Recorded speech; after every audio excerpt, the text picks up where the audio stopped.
Okay, let's talk pasta. Spaghetti, penne, ravioli, lasagna. Have you ever really stopped to wonder what makes them all so different? In this explainer, we're going to totally demystify the world of pasta. So if you've ever felt completely overwhelmed in the pasta aisle, trust me, you're in exactly the right place. First, let's just get a sense of the scale of this whole pasta universe. Did you know there are over 300 officially recognized types of pasta in the world? Yeah, 300. It's no wonder that choosing the right one can feel a little daunting. But here's the secret. The thing that's going to change everything for you. Almost all of them fall into just a few simple categories. And once you see how the system works, that pasta aisle paralysis, it's going to be a thing of the past. I promise.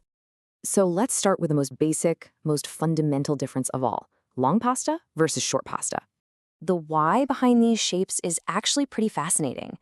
Long pasta, your classic spaghetti or linguine, is designed for smooth, lighter sauces that can just elegantly coat each strand. But on the other hand, you've got short pasta, like penne or rigatoni. These guys are the heroes for all those thick, chunky sauces. I mean, those little shapes are literally built to grab and hold on to every single piece of meat and vegetable. But honestly, it gets even more clever than that. Some pasta shapes are, well, they're like little feats of culinary engineering. They're designed with one single goal in mind, creating that perfect, sauce-filled bite. So how do they do it? How does a simple piece of dough get designed to just maximize all that flavor? Well, it turns out pasta makers have a few brilliant tricks up their sleeves. Okay, so there are three main strategies for engineering the perfect pasta. First, you add curves. Shapes like rotini use all those twists and turns to create way more surface area for the sauce to cling to. Simple, right? Second, you create a tunnel. Shapes like penne are hollow for a reason. They basically act like little reservoirs for sauce. And third, you build layers. Flat sheets like lasagna aren't meant for mixing at all. They're an architectural base for stacking flavor upon flavor. But what happens when the pasta isn't just a vehicle for the sauce? What if it's actually the container for the entire meal? Well, that brings us to our next category, where the pasta itself becomes the main event. Yep, we're talking about stuffed pasta.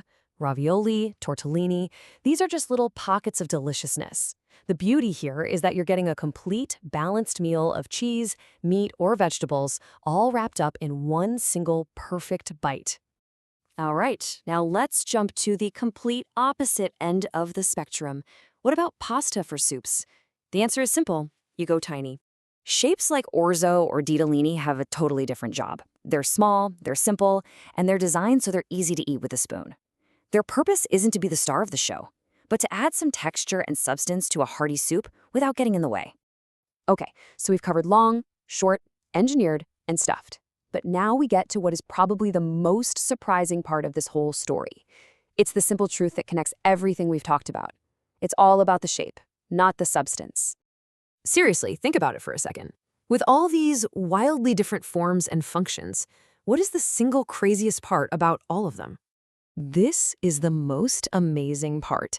Despite all that incredible variety, they are almost all made from the exact same super simple ingredients. So, what is this magic recipe? You ready?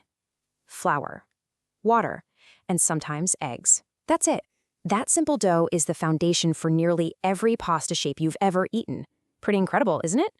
Now, you might be thinking, well, what about specialty pastas like whole wheat or gluten-free? Good question. Those are just variations in the ingredients, not the fundamental shape. The principles of how that shape works stay exactly the same. So a piece of gluten-free rotini still works to trap sauce just like a regular one.